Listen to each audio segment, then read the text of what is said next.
I thought before I tried to go to sleep, since my blood sugar is up and it's not all that healthy to go to sleep when there's a rise in your blood sugar, but I'm too tired to go out hiking. I thought I'd make a tape for the women who are behind all of this hate crime towards me that has gone on and on and on and on for years. So I thought I'd give it a go. This is to exes and friends of exes and hirelings from, the Neva Corporation and the successive degradations of the ex motive who were paid to impinge on the persona's experience, as they put it. I have nothing against you're rejecting me because I'm deaf. I have a wonderful friend who's deaf, and I've made my peace with being deaf, and I understand that you're basically losers to begin with. So, you need to find somebody who can prop you up. So rejecting me because I'm deaf is fine. It's fair game. Just come out and say it. I'm sorry, Mac, you're deaf. James, you're deaf. You can't expect me to go out with you. You can't listen to me, literally. And I don't have time to learn sign language. All that's fine with me. You can say, well, obviously I'm not going to go out with you because you were chemically castrated. I mean, I'm sorry, but reality is what reality is. I mean, I have my passions, I have my playbook. I need to be satisfied. I'm not just going to lie staring at the ceiling next to a guy who can't get it up. And that's my tragedy. That's not yours. I have no reason to impinge on you. I have no desire to impinge on you. You're free. That's fine. What I don't like is you're making up stories that my crying because I was grief stricken and terrible, terrible suffering or some sort of hidden rage against women. That's criminally insane. Look what you've done with it. You've got Seriously Kennedy murdered by prosecuting this insane mindset that because I cried, I was threatening you. Because I cried, I was against feminism.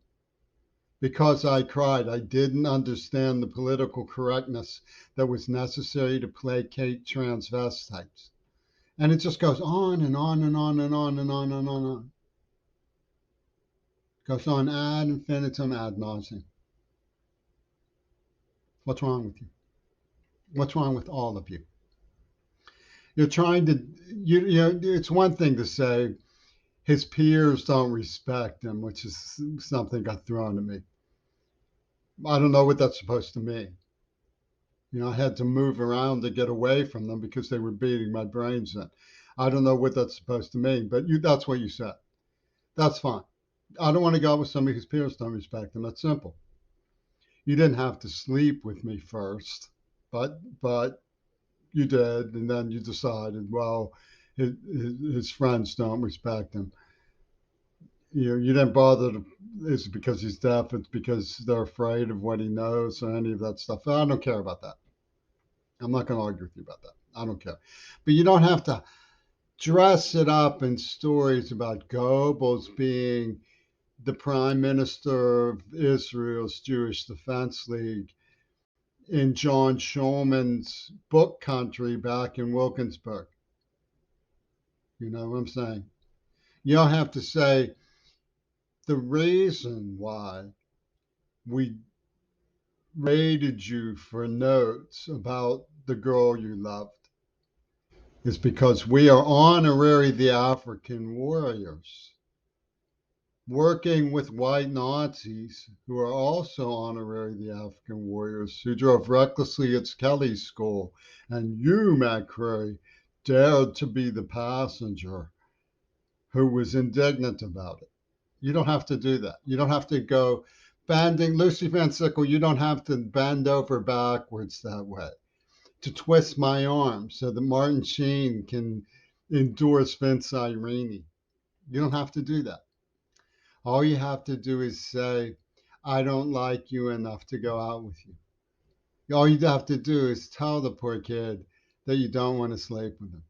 That's all you have to do. I mean, how hard is that? That's not that hard.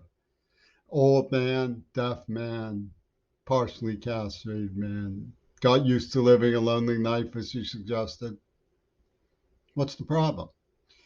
The problem is you have to dress it up in stories about feminazism, getting deaf girls raped, about justified contagion, poisoning somebody in the mouth, Goebbels being the prime minister of the Jewish Defense League,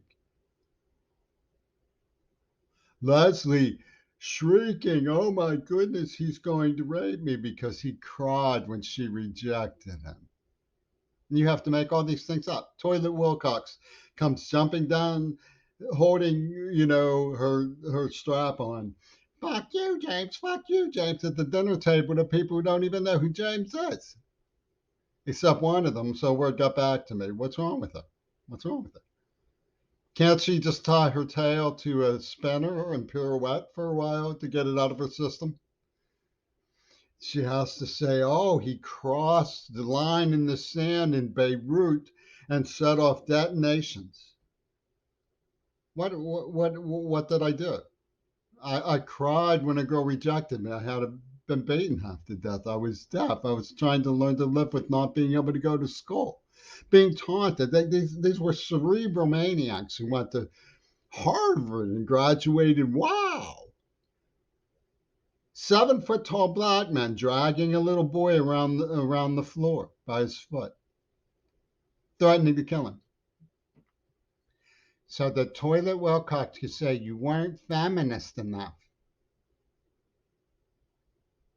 Something's wrong. What does that? Why do you have to play this parlor game? We don't want you to have children because you could have saved John Lennon. Where's that supposed to come from? That's George Romero.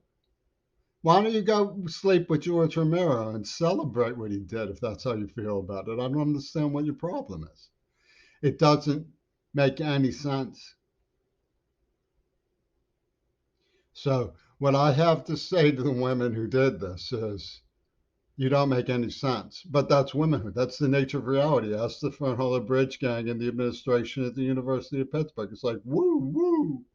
They put on swastikas and say they're honorary the African warriors now.